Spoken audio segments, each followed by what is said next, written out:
Are there any patriots in the room who are ready to put Canada first? Wow. Well, what an incredible crowd to have here.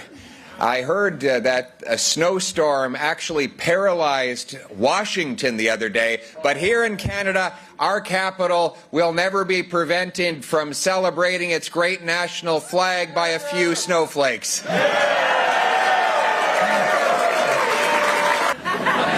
I know there's a couple of questions that you have whenever Anna introduces me, so let's address them right out of the gate. First, what you doing with that guy? I don't have an answer. Second, why would she leave a tropical country to trade the warm weather for a toque and earmuffs here in Canada? Well, that is the real question, and that is the subject that we're gathered here today to discuss. Because Anna and I understand that our stories would only be possible here in Canada. Only in this country could a refugee from Venezuela, who started in a basement Montreal apartment and the son of a teenage mother, raised by two school teachers, dream of standing on this stage leading Canada's national founding political party. You see, because that is the promise that this country makes to every Canadian, regardless of birthplace or background, that anyone from anywhere can achieve anything, that hard work gets you a great life with a beautiful house and a safe street protected by brave soldiers under a proud flag. Anna and I are deeply grateful that this country made and kept us that promise. And it's actually why we've decided to get into this line of work and fight for it our entire lives. Both of us very young when we did so. It's why that we've put our names on the line. We are in this fight today because we want to restore the promise the country kept for us and assure every single Canadian who works hard can experience the wonderful Canadian promise the country gave us. But that promise did not happen by accident. It took courageous leadership for us to be here today.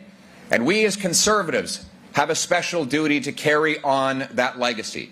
Conservatives, as the party of Confederation and John A. Macdonald, will restore the promise of Canada.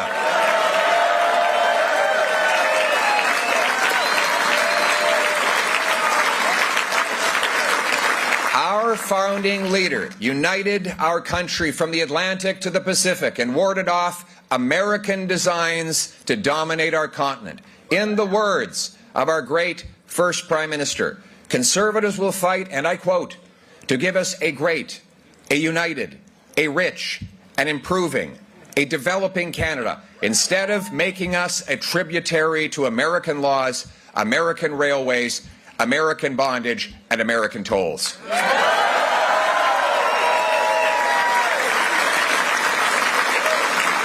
That is the rich Conservative legacy to Canada, deliberately resisting American annexation for hundreds of years. Now more than ever, we owe this country, we love this country, and we will fight every day and every way to pass down to our kids the blessings we inherited from those who came before us. Sometimes it does take a threat to remind us what we have, what we could lose, and what we could become. The unjustified threats of tariffs and 51st statehood of Donald Trump have united our people to defend the country we love.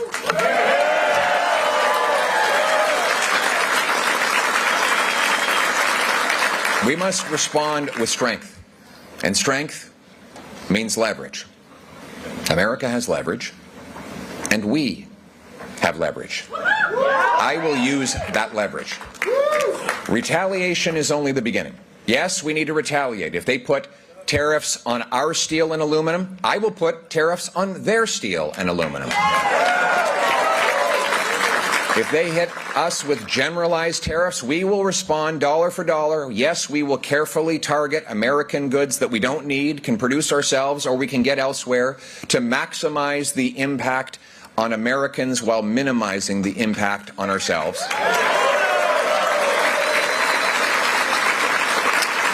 100% of the proceeds of these counter tariffs will reimburse our businesses and workers that are directly impacted, and the rest will go to tax cuts to relieve Canadians. Not one penny will go to government spending. We cannot use this crisis as yet another Liberal excuse to raise taxes or to do money printing spending, which will only cause inflation. What we will do instead is use our leverage to fight back. We will make sure that Americans know that they will be paying the tariffs they impose on us. I will send the clear message so that everyone in key American states understands that they will pay the price for the decisions to punish our country. Refinery workers, home builders, automakers, and others will need to know that their jobs depend on the goods we sell them, and that tariffing those goods will lower their wages and threaten their jobs. And it doesn't stop there. America cannot power its energy-hungry future without buying surplus power that we make. You know, Google, Amazon, Microsoft, and Meta are all turning to nuclear power, in some cases buying or building their own nuclear plants to power AI data centers. In fact, these data centers, you know, when you do a chat GPT inquiry, it takes 10 times as much electricity as a Google search. Isn't that incredible? That's the power of this AI, artificial intelligence. You know we have artificial intelligence in the government, eh? A different type.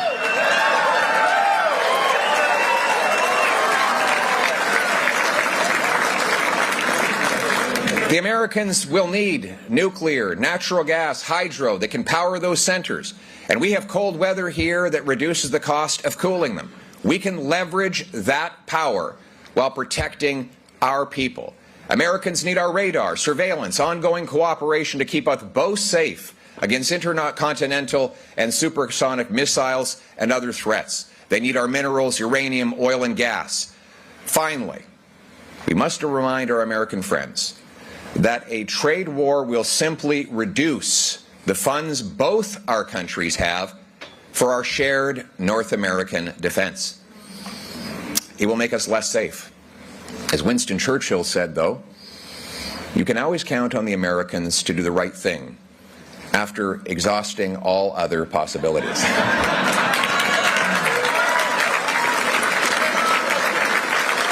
So let me spell out the possibilities for our American friends and speak directly to them. Option 1. You can carry out an unprovoked attack on our economy. Your consumers will pay more and your workers will make less. Gas prices will skyrocket. You will turn a loyal friend into a resentful neighbor, forced to match tariff with tariff and to seek friends everywhere else. Both our economies will weaken, leaving less money for defense and security, and our enemies will grow stronger. Yeah. Option 1. Option 2. We trade even more. And both our workers make more. Our consumers pay less. The resulting GDP boost allows Canada to further strengthen its border and up our military spending to 2% of GDP faster. We stop fentanyl, terrorists, supersonic missiles, and other threats. We team up against the unfair trading practices of other countries. Both America and Canada separately, will end up safer, stronger, and richer as a result. Oh, and there's something else. There's something else I'd like to say to our American friends. We've always loved you as our neighbors and friends. There is no country with whom we'd rather share a border. The longest undefended border in the world. We know America is the biggest economic and military superpower the world has ever known. And we've been a good neighbor. We fought on the same side of the same wars. We paid with Canadian lives and treasure to fight for America, avenging the 9/11 attacks. Yeah. You have your grievance with us. We have ours with you. But I would ask you this question. Which other country would you rather have as your neighbor?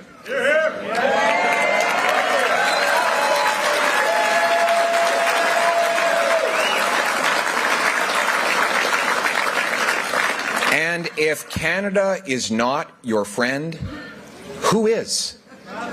See, the problem is at times we might be too polite, soft-spoken, and humble for our own good. We are slow to anger and quick to forgive, but never confuse our kindness with weakness. We love our country and our flag. We are a strong people with a proud history as a warrior nation whose soldiers have proven fierce enough to crush the fascists, the communists, and Al-Qaeda, yet humble enough to never once brag about their heroism. We are mild-mannered and made of steel. So let me be clear. We will never be the 51st state. We will bear any burden and pay any price to protect the sovereignty and independence of our country.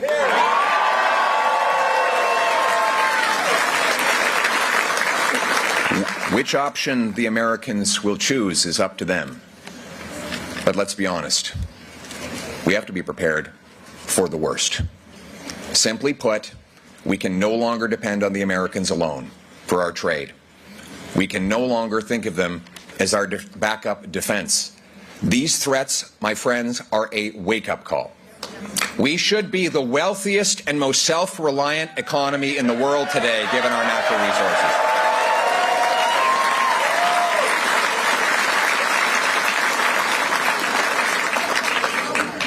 But instead, here we are. We have the fourth biggest supply of oil, yet we must import 179 million barrels of foreign oil every year because of the Liberal No New Pipelines Act, which is still law today.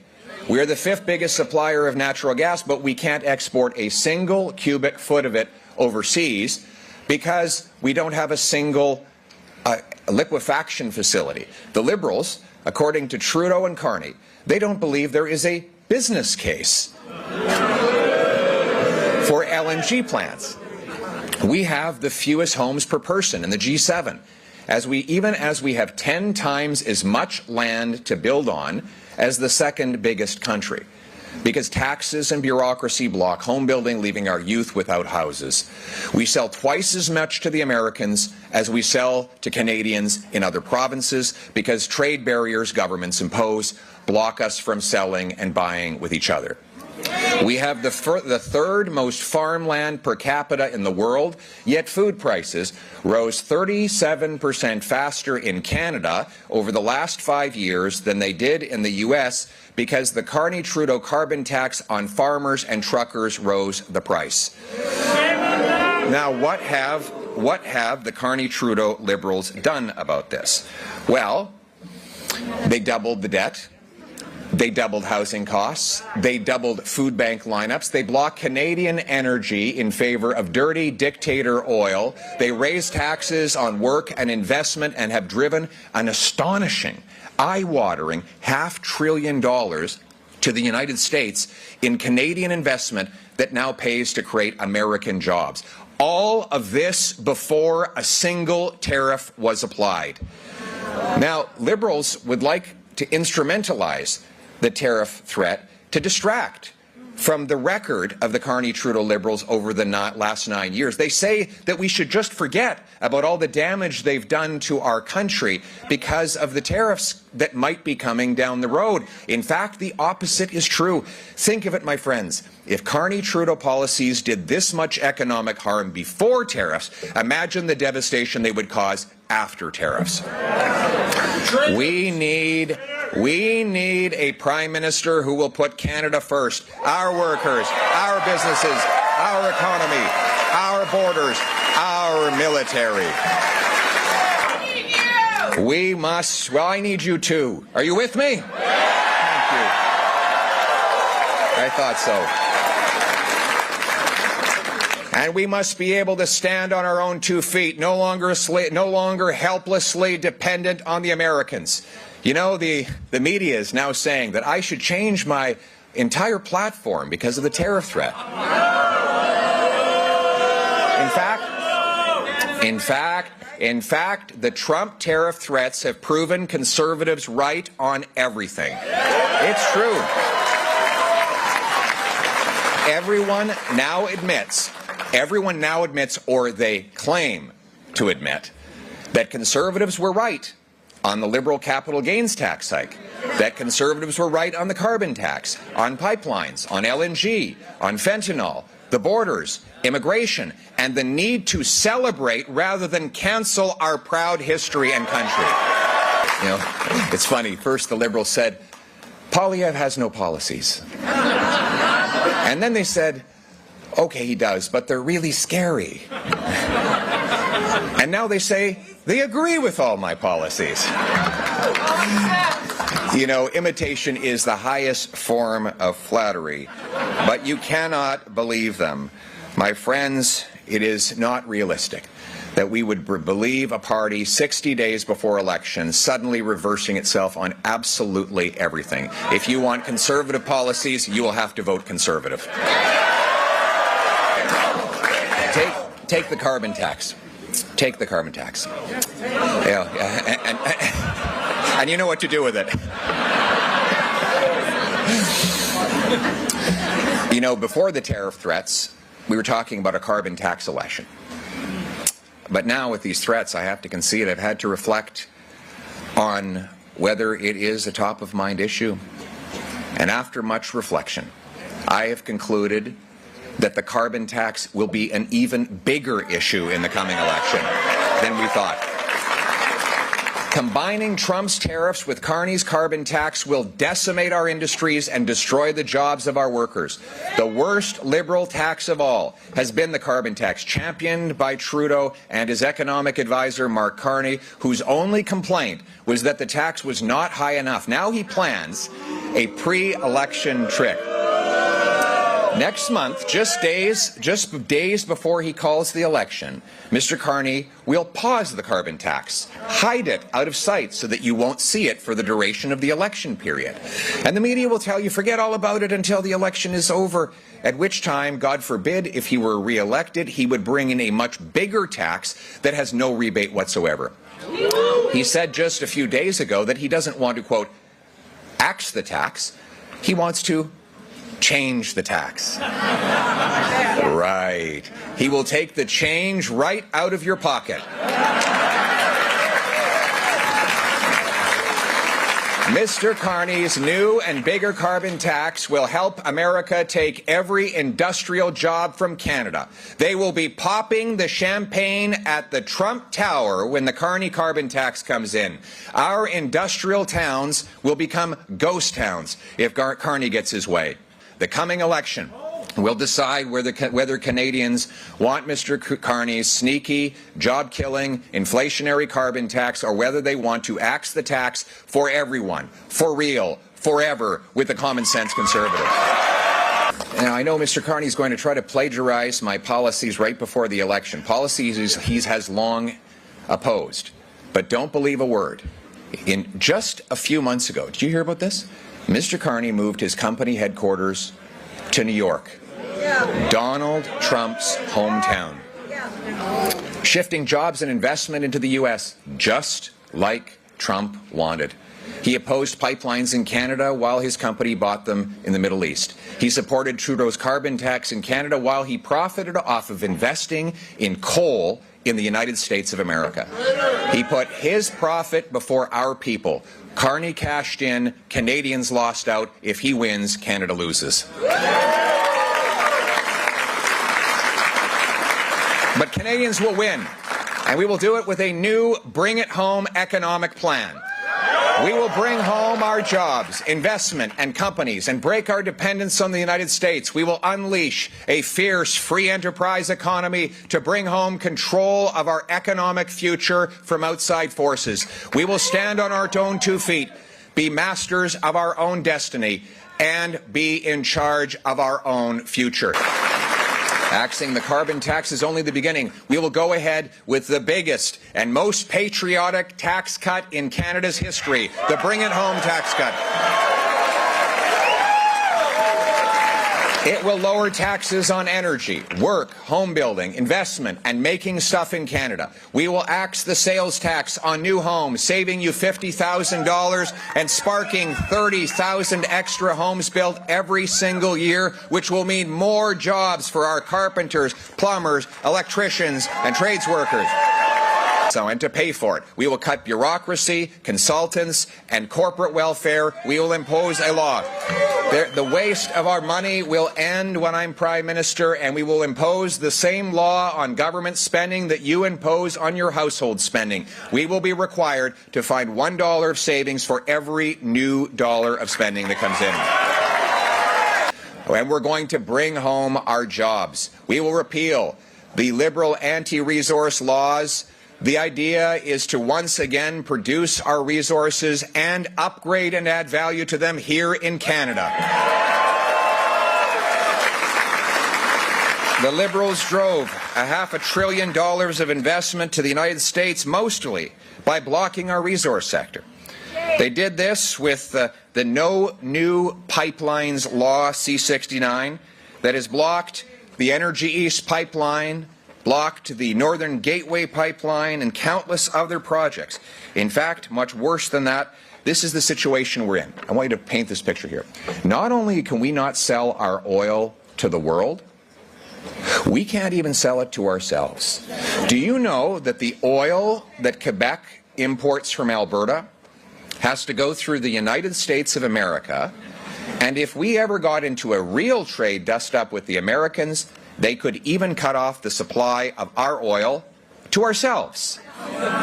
Now, why is that? Because they blocked the East-West pipeline that would have bound our country together and allowed us to sell Western oil to Eastern markets. Mr. Trudeau, with his economic advisor, Mr. Carney, said also that there is no business case to sell gas to countries like Germany, Japan, Greece, and others that were begging for it. Now, the Americans and Qataris are beating us to the punch. So we sell our natural gas internally for $4, while the world price, or the price in Europe, is $13. So let's give a little economic lesson to Mr. Carney and Mr. Trudeau. If you have something for $4 and you can sell it for $13, that's a profit. Now, if you can do that billions and billions of times, that's a business case, right?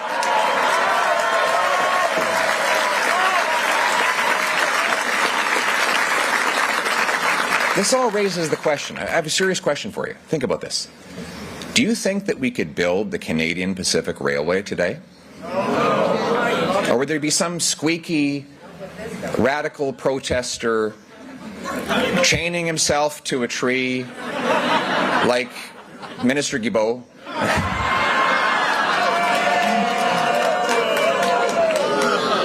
Again, the keep it in the ground crowd in the Liberal Party were doing these damaging policies. Imagine if they did this much damage before the tariffs, how dangerous they would be after tariffs. This tariff crisis has proven Conservatives were right also about natural resources, and that's why we need a plan to bring home production to this country, and that's what we will have. My common sense plan to unleash the production of our resources will allow us to be self-sufficient. We will incentivize Indigenous leaders to support these projects by letting companies pay a share of their federal corporate taxes to local First Nations. Second, I'm announcing, and by the way, that will allow First Nations to spend that on clean drinking water and a better future for their people. I want the First Nations people of Canada to be the richest people in the world. I am announcing today that within 60 days of taking office, I will repeal the unconstitutional No New Pipelines Law, C-69. We will replace it with a new law that protects nature and gets projects approved within a year of an application. Third, I will rapidly approve LNG plants, pipelines, mines, and other key projects. Et ça inclut Ça inclut GNL Québec, un projet auquel le Bloc s'oppose et que le gouvernement libéral à Ottawa refuse. Je suis le seul chef et les conservateurs sont le seul parti qui a soutenu ce projet depuis le début. GNL Québec va permettre de briser notre dépendance sur les Américains et briser la dépendance des Européens sur la Russie. Les libéraux et le Bloc veulent donner l'argent de GNL à la machine de guerre de Vladimir Poutine. Moi, je veux que ça va dans la poche de Jean-Marie Tremblay, le soudeur de Saguenay. Fourth, I will immediately greenlight federal permits for the Ring of Fire in Northern Ontario. We will harvest chromite, cobalt, nickel, copper, and platinum. And, my friends, we need to go from an exclusively north-south economy to an east-west economy.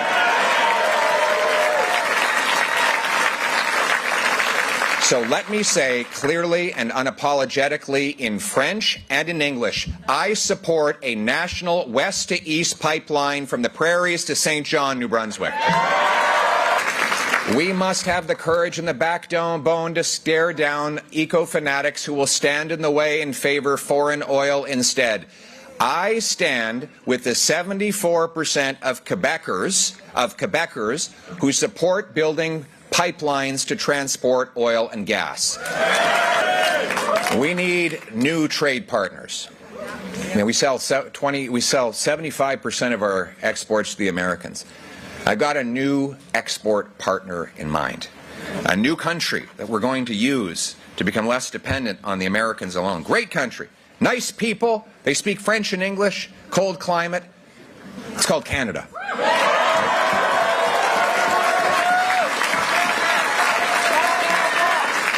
Right now, we have tariff barriers between our provinces that are almost as big as the one that President Trump is threatening.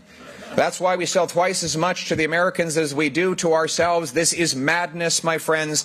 Within 30 days of becoming Prime Minister, I will bring together the premiers with the aim to remove the hundreds of pages of carve-outs and exemptions in the Canada Free Trade Agreement that slow or stop goods from moving from province to province.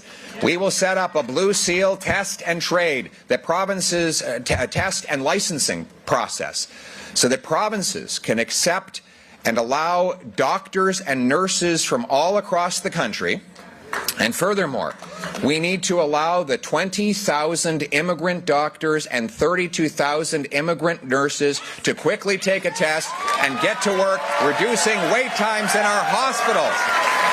And to get the deal done, this will boost our GDP. Billions of dollars of extra tax revenue will result not from higher rates, but from a bigger, freer economy. And I will use the extra federal revenue from free trade to pay a bonus to each province that voluntarily knocks down barriers and opens up its market to fellow Canadians. Now, it's funny. While people can't currently bring alcohol across Canada, they can easily traffic deadly doses of fentanyl, guns, and illegal migration into Canada. We must take back control of crime, drugs, and the border from the radical, borderless, woke ideology of the Carney-Trudeau Liberals. They allow 99% of shipping containers to enter uninspected. The government's own report says there are as many as 500,000 people here illegally, but they admit they're not quite sure because they've lost count. Or perhaps they just can't count. That might be the answer. My Canada First plan will deploy military helicopters and surveillance to the borders, add 2,000 new border agents, expand the powers to patrol the full border, install new high-powered scanners, towers, and drone systems, and track departures so that we actually know if the people deported have left the country. And we, my friends, even worse than the gun crime that our open borders policy has brought us, is the fentanyl deaths. Mr. Carney recently said that fentanyl is not a crisis, just a challenge. He should tell that to the families of the 50,000 Canadians who have lost their lives to these horrible poisonous drugs in the last 9 years. Do you know we've lost more people to fentanyl overdoses in this decade than we lost fighting in the Second World War? The Liberal laws C5 and C75 allow drug kingpins out on easy bail and house arrest. They've legalized fentanyl possession and given out tax-funded opioids that ultimately get resold to children. They ban you from using a plastic straw, but allow you to use cocaine. So next time you're snorting up, just make sure you use a paper straw to save the world. This radical liberal drug liberalization has killed 200% more people a year. Recently, a lab in BC was shut down with enough fentanyl and ingredients to kill 95 million people. Selling large amounts of fentanyl is like firing bullets into a crowded room. You might not know who you're killing, but it is certain that someone will die. So we must treat mass fentanyl traffickers for what they are, mass murderers. And that is why my government will repeal Liberal laws C5 and C75 and bring in mandatory life sentences for trafficking and producing over 40 milligrams of fentanyl.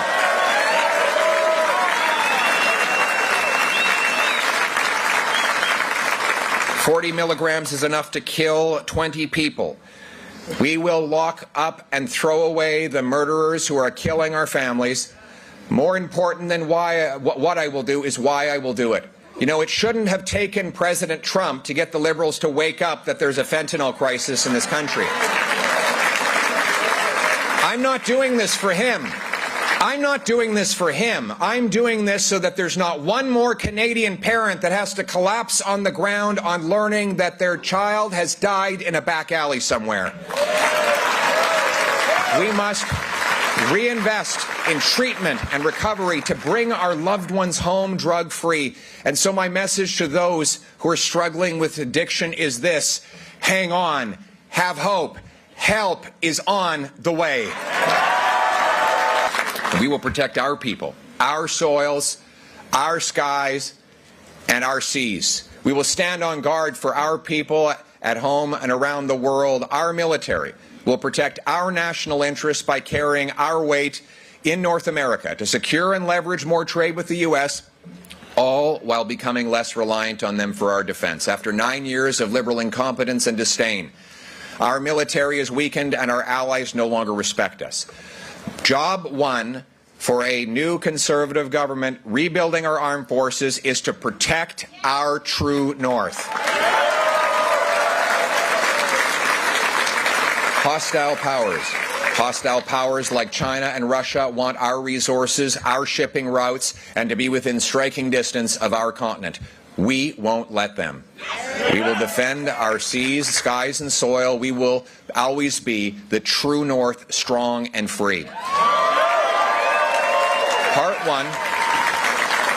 one of our Canada First plan for our north will add 2,000 more Canadian Rangers, our eyes and ears in the north. It will deliver 4 heavy icebreakers for the Coast Guard and the Navy, and we will establish Canada's first permanent Arctic base since the Cold War, CFB Iqaluit. This base will host the new F-35s and Poseidons, the aircraft that will detect, deter, and if necessary, destroy threats in the north.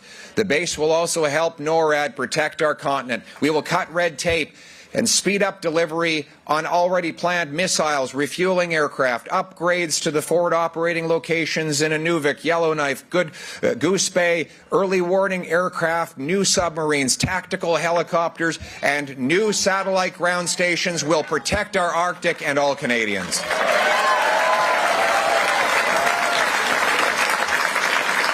And we will pay for it. We will pay for it by cutting foreign aid to dictators, terrorists, and global bureaucracies.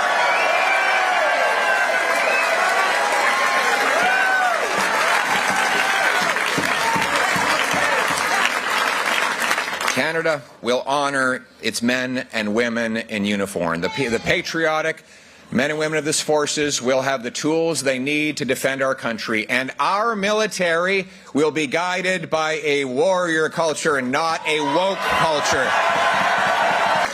My friends, we are a strong nation. No outside force can stop us unless we let them. But just as terrible economic policies have threatened our economic independence, so too have the radical post-national ideologies that say that Canada has no core identity threatened our national sovereignty. As the great Nova Scotian Joseph Howe said, "A wise nation preserves its records, gathers up its monuments, decorates the tombs of its illustrious dead, repairs the great public structures, and fosters national pride and love of country by perpetual references to the sacrifices and glories of the past."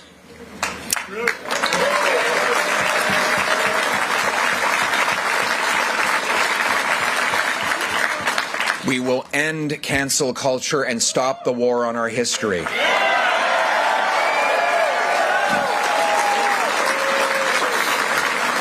Our national museums will celebrate the great achievements of Canada, telling the unvarnished truth that, on balance, this is the greatest country on earth precisely because of the goodness of those who came before and sacrificed so that we could have what we call Canada today. We will celebrate. We will celebrate rather than tearing down our heroes in history. We will defeat this insidious and divisive cancel culture that sought to destroy our national pride and monuments. They've even tried to destroy the great founder of this country, John A. Macdonald. Well, I've got a message for them. If there were no John A. Macdonald, there would be no Canada.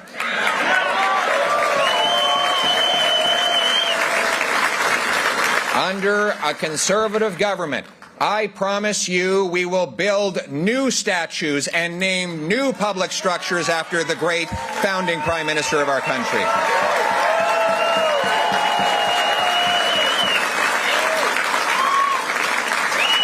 His name will go on public structures and other places of national importance. I will also defend and preserve our proud military traditions.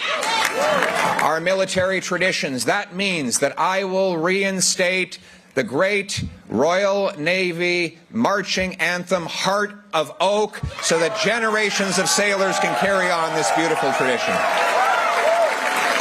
We will promptly complete a long overdue monument to the brave Canadians who fought and died for us in Afghanistan.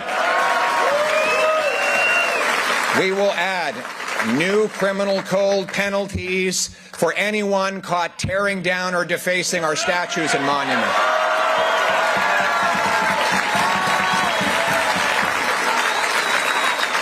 And then there's our passport. We will restore Terry Fox, Vimy Ridge.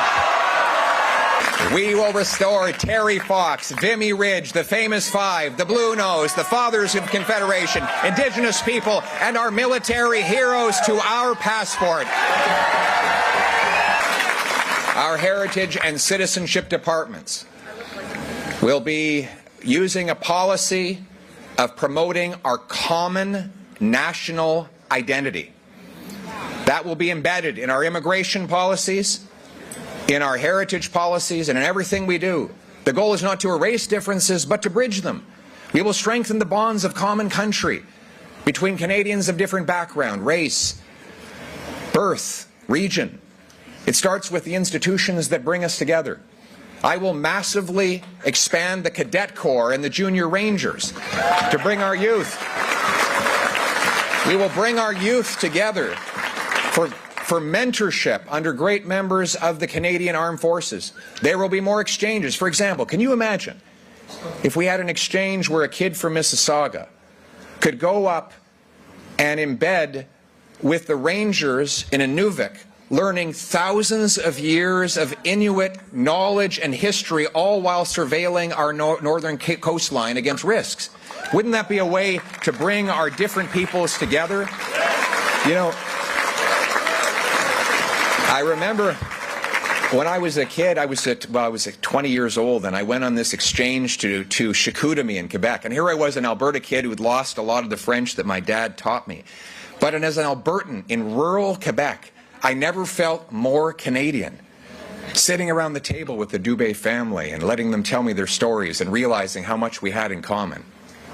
Learning in a classroom how to properly speak the language that I still haven't quite mastered. But let me say that I'm announcing today that we will double the number of placements for language immersion pour que les jeunes anglophones puissent apprendre la langue française. 10 000 jeunes vont pouvoir apprendre les langues. On va enlever les deux solitudes et être totalement unis entre les différentes régions. We're going to remove the two solitudes by bringing everyone in this country together. And there's no more important moment than when you become a citizen as an immigrant to this country. It's a precious inheritance. I've been to some of these beautiful citizenship ceremonies. They're very emotional. Most immigrants used to take the entire day off so they could celebrate and take pictures. Yet the Liberals, since COVID, have been phasing them out and instead replacing them with online ceremonies. They're even working on what they call click citizenship, where you become a citizen by clicking online. The citizenship oath is a special moment and should not be a simple administrative nuisance like renewing your driver's license. But my government will restore in-person citizenship ceremonies.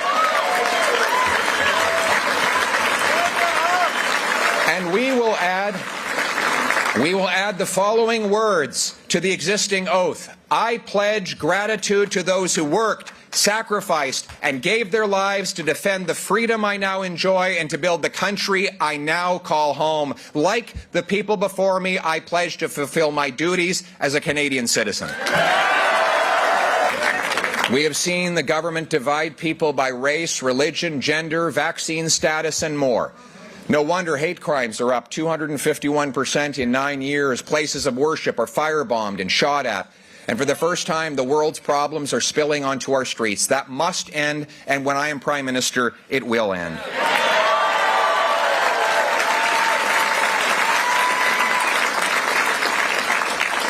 Laws will be enforced. People who engage in this activity will be locked up, and they will pay a serious price.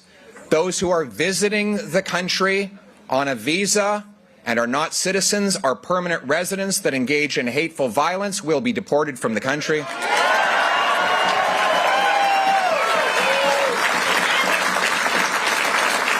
And we will treat all our people, regardless of their race, as Canadian and Canadian first with no hyphens.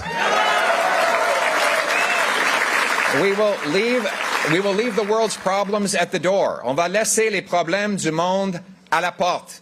Ours is a nationalism not based on bloodlines, birthplace, or background. Whether your name is Martin or Mohammed, Poilievre or Patel. Tremblay. Hi there, Mr. Patel. Good to see you. It's like Smith. Or like Tremblay.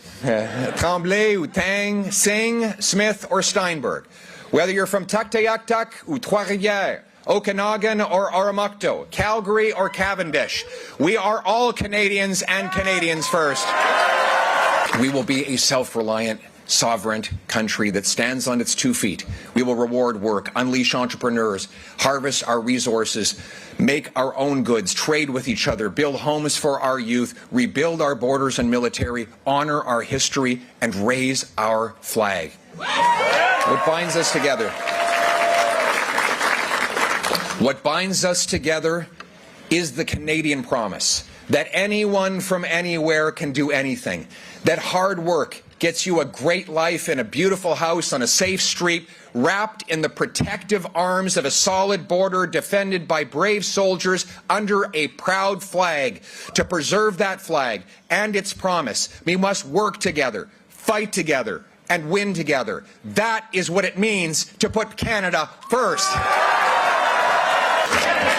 But I warn you, it will not be easy. We may have very hard days ahead. But I have a question. Do you think making Canada was easy? No. Do you think it was easy for the Inuit to sleep in homes of snow, pull dinner out of the icy waters, and survive thousands of winters in minus 45? Do you think it was easy to drive the spikes into the Canadian Pacific Railway, into the frozen ground, through the rock, muskeg and mountains? Chinese laborers, under brutal conditions, forge a ribbon of steel that unites east to west. Do you think it was easy for the Canadian teenagers living in frozen, rat-infested trenches only to run out towards flying metal to attack and beat the Germans in World War I, as their sons and daughters would again do in World War II?